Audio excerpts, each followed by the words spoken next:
Welcome back. It's now time for your lunchtime sports.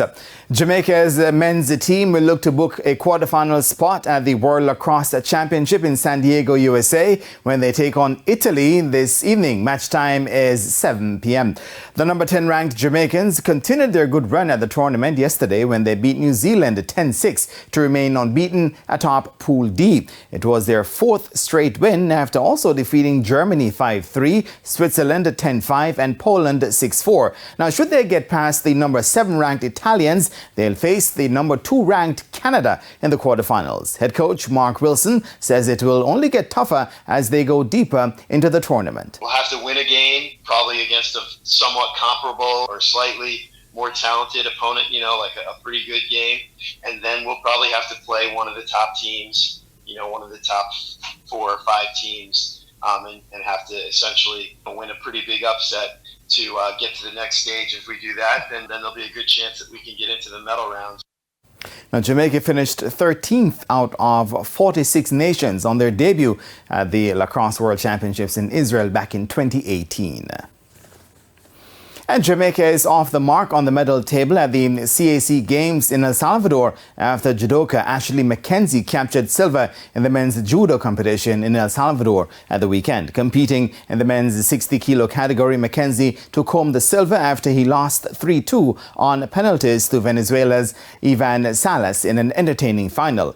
Meanwhile, Jamaica's women's hockey team were beaten 2-0 by their Trinidad and Tobago counterparts in their Group A match a short while ago. Jamaica will also contest the semi-finals of the men's rugby sevens against Mexico this evening. Sunil Ellington will feature in the men's weightlifting, while Elel Warman and Taisha Mattis will compete in the men's and women's artistic gymnastics, respectively.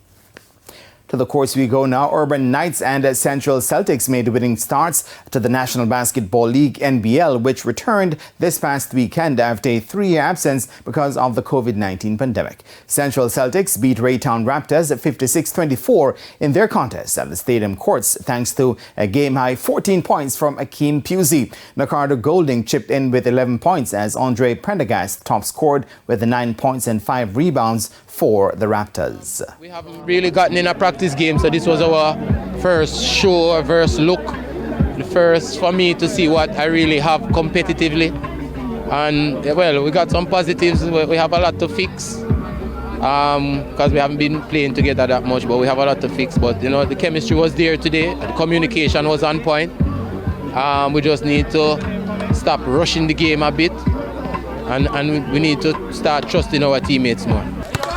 Game Urban Knights got by St. George's Slayers 54-48 on the back of an 11-point, 9-rebound performance from Nikolai Brown. Brown also had 3 blocks for the winners. Mikael Wright had the most points for the Slayers with 10 to go along with 8 rebounds. They are the last NBL player, they are the defending champion. They come out, stick to their game plan. I mean, it's 2 national coaches. We made some adjustment in the 4th quarter and the 3rd quarter, and I think that changed the game. I think my team, the 2nd quarter after, the 1st quarter I should say, after our point guard got hurt, it kind of changed the psyche of the game overall because the game stopped. But, we get the W, we can look on to the next game come Tuesday. Let's head to France now, where no alcohol will be sold in any of the venues at next year's Olympic and Paralympic Games in Paris. Under a law dating back more than 30 years, alcohol is banned from sports stadiums, but organizers of this year's Rugby World Cup in France had negotiated an exemption. Paris 2024, though, is not seeking to have the law lifted for the Olympics. But beer, wine and spirits will be allowed to be served in VIP and corporate hospitality areas. The 1991 Evin law prohibits the sale, distribution and introduction of alcoholic beverages in sports and physical activity establishments. Many fans in France have lobbied for allowing alcohol to be sold at stadia across the country, complaining about the hypocrisy of selling it in VIP areas but nowhere else. Alcohol was also banned from stadiums at the last Olympic Games in Tokyo, but in the end, spectators were not allowed to attend venues due to the COVID-19 pandemic. Beer and wine was available at the 2012 and 2016 Olympics in London and Rio de Janeiro, respectively. And that is it for your lunchtime sports. And I am Jermaine Brown. Shamela, back to you. Thank you, Jermaine. And that's the Midday News. I'm Shamila Pullen. Join us at 7 for Primetime News. On behalf of the news, sports, and production teams, good afternoon.